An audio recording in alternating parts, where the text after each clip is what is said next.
आज हमने तैयार किया है चिकन अफ़गानी पुलाव। बहुत ही ज़बरदस्त तैयार हुआ है। पुलाव बनाने के लिए तमाम गरम मसाले साबुत ले लेंगे, अदरक लहसुन भी साबुत ले लेंगे। इनको एक कपड़े में बांध लेंगे। 1 चम्मच ऑयल को हम गरम कर लेंगे। इसमें एक मीडियम साइज़ का प्याज डाल के फ्राई करेंगे। प्याज लाइट ब्राउन हो चुका है, चिकन शामिल कर देंगे। थोड़ी देर भून लिया है। इसमें अदरक लहसुन का पेस्ट 1 चम्मच, सब्ज़ मिर्च ½ टीस्पून शामिल करेंगे।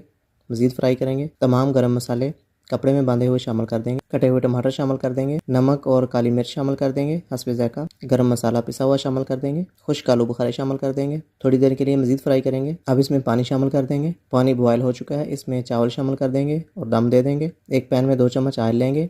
इसमें कटी हुई गाजर शामिल कर देंगे। चीनी 2 बड़े चम्मच शामिल कर देंगे। छोटी इलायची शामिल कर देंगे। गाजर गल चुकी है। अब इसमें बादाम शामिल कर देंगे। आंच बंद कर देंगे और किशमिश शामिल कर देंगे। चावलों के ऊपर लेयर लगाएंगे। मज़ीद 10 मिनट के लिए दम दे देंगे। बहुत ही बेहतरीन अफ़गानी पुलाव तैयार है। चैनल को सब्सक्राइब कर लें और वीडियो को लाजमी शेयर कर दें।